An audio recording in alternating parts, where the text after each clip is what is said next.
Hey there, welcome to day 1177 of What's She Up To Now. Sharon Horne-Ellstrom here, documenting my journey as I transition from the brick and mortar corporate world of business to the online world of business. And this year, probably a little bit back and forth. I think I'm going to do some offline things as well as online things this year. Why? Because I miss doing offline things. I miss doing the brick and mortar, real world, what I call real business things. And I've missed it over the last couple of years. I'm like, well, whoever said I couldn't still do those things? Nobody, except me. Of course, we are always our own biggest blockade, our biggest stumbling block, our biggest obstacle and hurdle that we need to overcome in our lives, and especially in our businesses, but in pretty much any area and aspect of our life.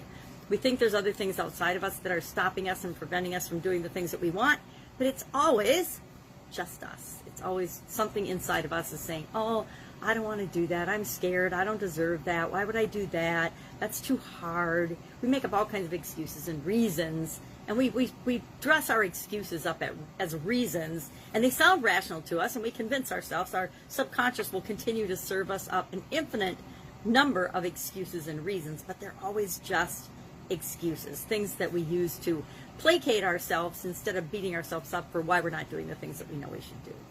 So, slow start this morning, messed up my morning routine, and whenever I do that, it just messes me up in certain areas and aspects. And so what I want to do, and I'm going to do as soon as I'm done with this video, is just a little reboot. Erase, start over, and reboot, and just restart my day, and pick up on the couple of things that I missed from my morning routine, do them so that I get back on track. Or I'm just going to go for a nice walk, although I think it looks rainy outside, and I don't like going for walks in the rain these days. It's hard on my achy joints. So I say pass on the rainy walks and pass on the snowy cold walks, and I'll find something else to do. But I think I just need a little time outdoors to reboot, reshift, and restart my day in a way that works best for me.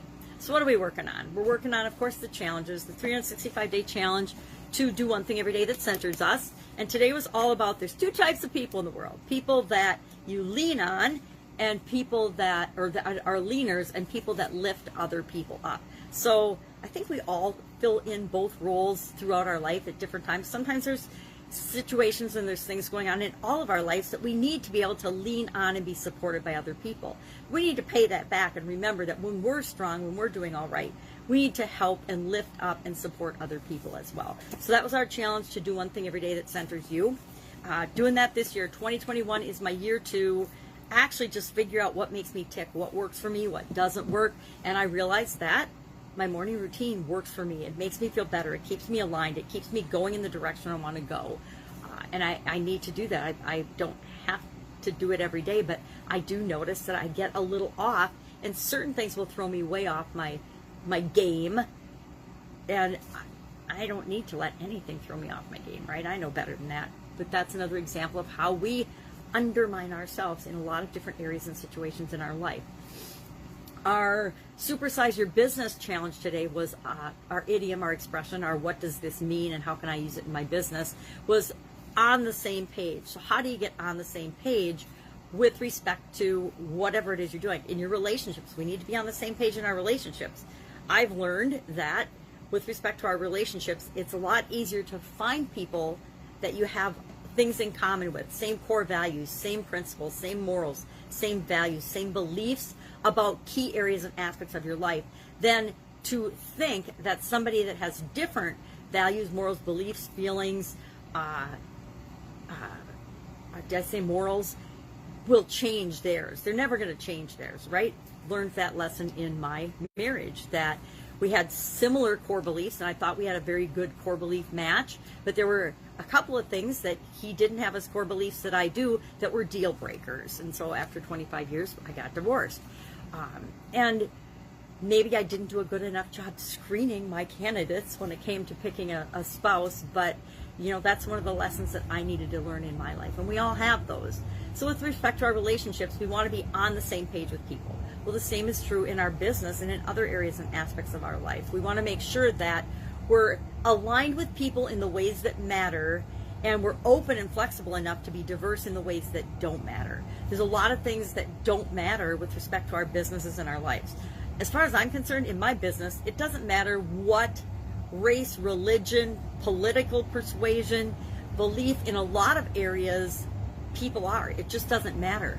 What does matter is, do they believe in truth and honesty, and are their core values a match for what mine are? Those are the people I'm going to coach and I'm going to work with and I'm going to consult and I'm going to help. People with different values and morals with respect to those key areas, I'm not going to coach, I'm not going to work with, I'm not going to consult. Remember there's only been one job in corporate America that I took that I realized after I had been there for a year or so that there was an undercurrent of a core value that didn't match my core values, my principles, my beliefs, my thoughts, my feelings about business and how business should be done. And of course, as soon as I figured that out, I left that business. But they did a really good job of covering up their ethics. Let's say ethics and morals it was an ethics and morals mismatch. It was how business should be done, and it didn't match. I think business should be, you do the best you can for everybody and your customers that you can, but you're also very honest with them. You under promise and over deliver, and that company did just the opposite. The sales folks in that organization promised the world to our customers, and our customers were global players, and so it was a big deal to me that they promised them everything, even things that we weren't technologically capable of delivering. And when you do that, guess what? That causes problems for everyone else in the organization, as well as the organization you make the promises to that you can't keep. And for me, that was a deal breaker. That was I tried to help fix that in that environment. It wasn't going to get fixed. It had been culturally built in, sell at all costs and then figure it out after the fact. Well, some things were literally physically impossible to do and figure out and deliver on. And so I was like, no, you guys are on your own. I did the best I could with you. Here's what I showed you. Here's what I told you. If you don't, it doesn't work for me. And so I moved on from that organization. But only one in corporate America. Have I worked with people and have I hired people, and have I been partners with people that I found out later, obviously, my marriage, I had a business partner who was absolutely one thing on the surface, diametrically opposed on the who he was, what he showed the world versus who he really was. Totally different things. And we find that we stumble across it every once in a while, especially because it's a lesson we need to learn. It was a lesson I needed to learn. I needed to learn that you can't trust everybody. Everybody isn't who they pretend to be on the surface, which I think was preparation for me coming online, because nowhere else, and I'm sure it always happened in the offline world, but it wasn't so available and easy, and the barrier to entry was higher, and so it wasn't as prevalent in all of our lives. The whole fake it till you make it, the whole people that are actually faking and selling things that they have zero experience in. So many people just regurgitating other people's information and selling it over and over and over again. It's nauseating. People that have never really done any of the things that they're teaching other people how to do, and they're charging them, $10,000, $20,000, $50,000 to teach people something they've never done. And again, another lesson that I had to learn. My ex-husband and I had a very high-ticket real estate coach, and early on, this was offline before the internet. Well, I guess the internet was around, but it was early on, and it wasn't. I guess I did find him through the internet. I take that back. I found him through the internet, and we found out that these real estate coaches were, they'd done one or two things that they then blew up into this big program that they were teaching people for high ticket, and they couldn't deliver on their promises. Now, we did great in that program because we knew we were going to figure it out, because we had invested in a coaching program. So unlike other people, we didn't lose money in that particular endeavor, but we did get a huge lesson in checking out and researching and finding out and making sure what you see is what you get. And that's not always the case, especially on the internet. There's so much and it's so prevalent. It's kind of like phone, when they used to have the phone scams where people would call up on the phone because that's all they had. It's a lot like that. It's like your buyer beware. What you see isn't necessarily what you get. So look into it and make sure what you're getting is what you want. So on the same page. I don't know, I got off on a tangent there, but on the same page. We have to make sure that we're on the same page in our relationships, in our businesses, in our life, right? Are you on the same page with yourself? We have these goals. A lot of us set goals and objectives and things that we want in our life.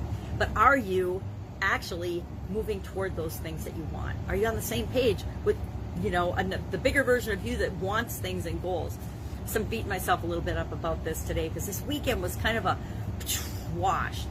Spent a lot of time with family, but didn't really do a lot of the things that I had mapped out and planned and wanted to do over the weekend, which is always fine, right? Sometimes we have to give ourselves a break and cut ourselves some slack and not beat ourselves up over the things that we didn't do, the choices we didn't make. There's this whole belief that there's missed opportunities and FOMO, which is a lie, right? It's an absolute false belief and lie. There are always infinite opportunities and possibilities swimming around each and every one of us at any moment of time. And it's just whether we're willing to see them and grasp them, take advantage of those opportunities, or pursue those opportunities, or take action toward those opportunities or not. That's always up to us.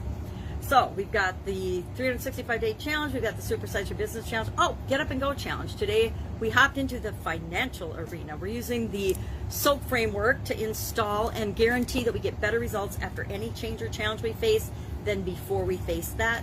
And we are on the S, the story and the situation, and the fact that we create our own story. We create our own story of what is happening right now and what we want. And the rest of the SOAP framework fills in that gap from where we are to where we want to be. So today we talked about how we can create our own story. Remember the old create your own ending or create your own storybooks?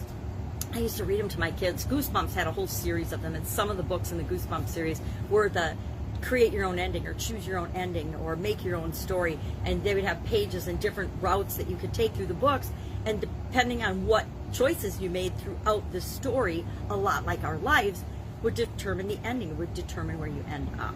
So we talked about how you can use creating your own story and understanding and realizing that we always have the power to do that, to look at where you are right now, your situation, your story, how are you describing it, and then what do you want it to be, and then how do we start filling in the gap over the next couple of days. So that was our Get Up and Go challenge, day 19 of our 30+ day challenge. I'm getting ready to travel for several weeks, and so I need to start really nailing down the details of that. I haven't done it yet, and again, over the weekend, that was part of my plan, and I'm beating myself up for it, but I'll get on it today and throughout the rest of the week. If I can help you in any way, any questions, hit me up in the comments below. Otherwise, I'll be with you tomorrow to talk about day 1178 of What's She Up To Now. Have an amazing day. Catch you tomorrow.